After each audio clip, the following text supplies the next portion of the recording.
Assalamualaikum. Kojiro di sini. Kok mati lampu? Siapa yang matiin ya?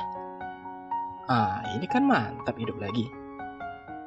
Oh iya teman-teman, sebelum kita mulai, silakan teman-teman untuk mensubscribe channel ini, oke? Kojiro akan membahas sebuah kisah yang akan membuat teman-teman merinding.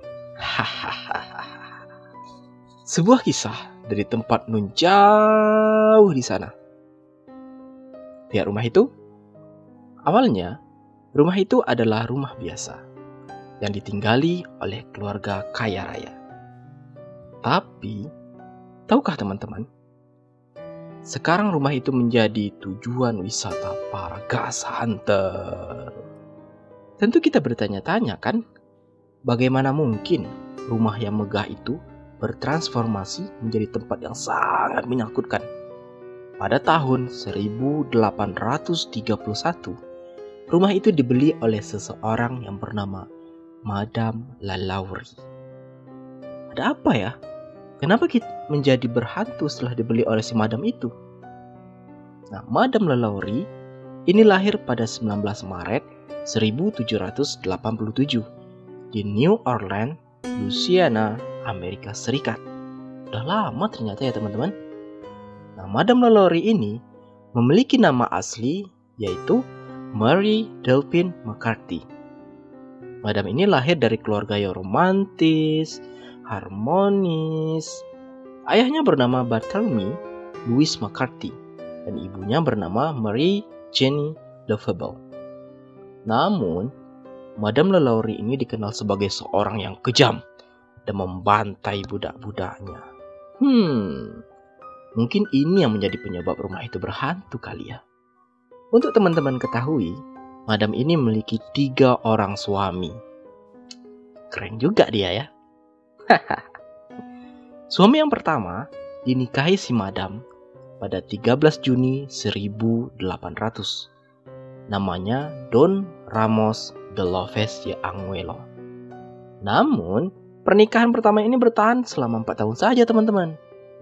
Yakni dari tahun 1800 hingga 1804. Suami yang pertama ini kita panggil dengan nama Uda Lopez saja ya, biar kita akrab.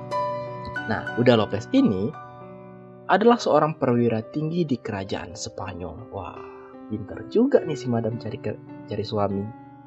Namun, suaminya ini meninggal dalam perjalanan ke Madrid. Jadi ceritanya, mereka dipanggil ke Madrid oleh kerajaan Spanyol untuk memenuhi undangan pengadilan kerajaan Spanyol. Dan si Madam sendiri pada saat itu dalam keadaan hamil.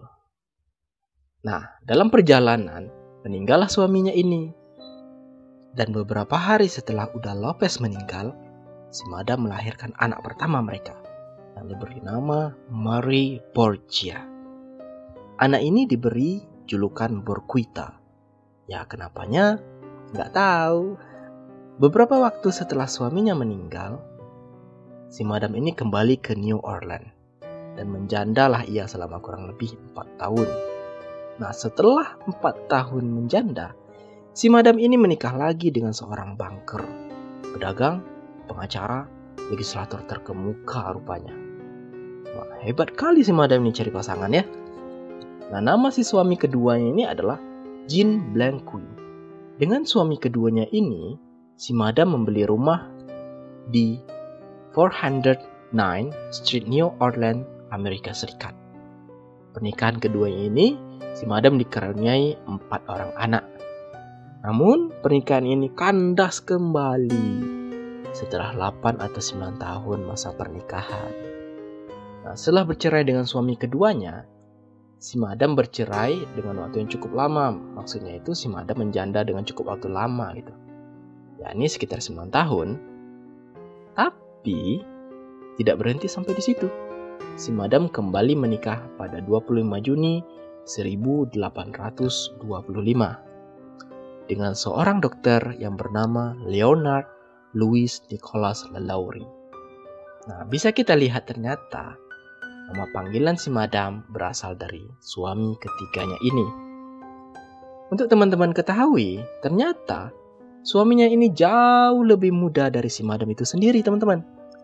Pernikahan mereka ini dimulai ketika si dokter ini dipanggil oleh si madam untuk mengobati anak si madam. Pucuk dicinta, ulam pun tiba ternyata. Gayung bersambut juga. Dari pertemuan itu timbullah benih-benih cinta sehingga mereka menikah.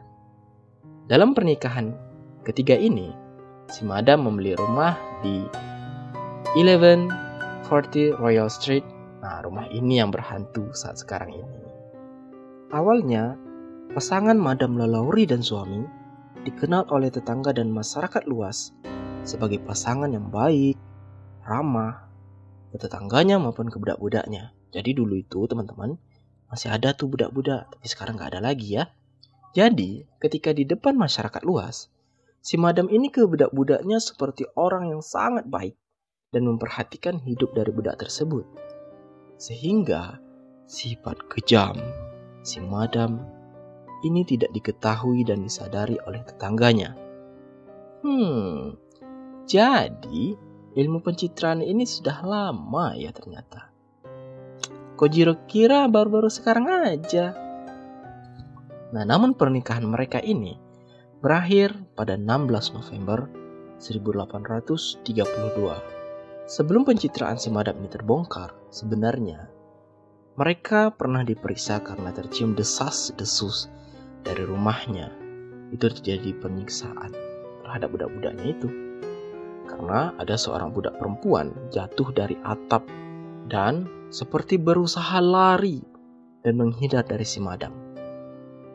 Dan sementara si madam ini sudah bersiap dengan cambuknya dan nampak oleh warga dan dilaporkan serta diperiksa. Tapi ya tahulah ya, kalau orang yang berpengaruh, banyak duit, ya ujung-ujungnya lepas.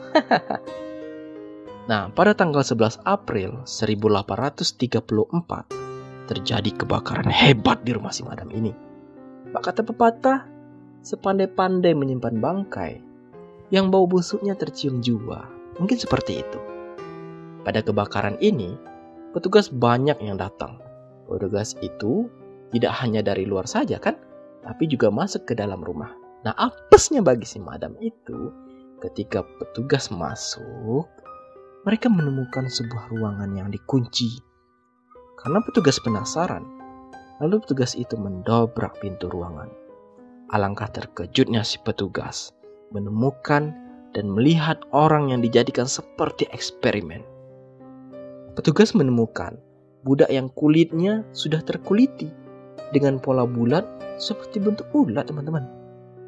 Ada juga yang tangannya sudah diamputasi dan tangan-tangan itu ditempel ke satu badan sehingga membentuk seperti kepiting. Aduh, sadis juga ya. Ada juga yang kepalanya sudah tertusuk menggunakan tongkat. Dan ada juga ditemukan budak yang dipaksa masuk ke dalam kandang anjing yang kecil. Sehingga membuat tubuh si budak tersebut menjadi patah-patah dan kaku. Karena penemuan ini yang membuat terkuaknya sifat asli dari si madam. Sehingga masyarakat marah dan menggeruduk kediaman si madam Lalaurie ini. Tapi masyarakat tidak menemukan si madam. Ini karena si madam itu telah lari saat kebakaran terjadi. Sampai sekarang, keberadaan Madam Lalaurie ini tidak diketahui pasti keberadaannya. Dan terdapat simpang siur mengenai keberadaan terakhir dari si Madam Lalaurie ini. Nah, teman-teman, pelajaran yang dapat kita ambil dari kisah ini adalah siapapun kita, sehebat apapun kita, sekaya dan seberapa besar pengaruh kita, tetap tanamkan prinsip kebaikan dan rasa mengasihi sesama kita, serta menjauhkan rasa angkuh yang membuat kita mampu bertindak sewena-wena, sehingga kisah ini tidak terjadi di kehidupan mendatang. Terima kasih sudah mengikuti kisah ini bersama Kojiro. Jika teman-teman punya kisah atau cerita yang ingin Kojiro bahas, silahkan tulis di komentar ya. Subscribe, like, komen, serta share akan membuat Kojiro semakin semangat untuk memberikan konten terbaik kepada teman-teman semua. Terima kasih. Kojiro pamit dulu ya. Assalamualaikum.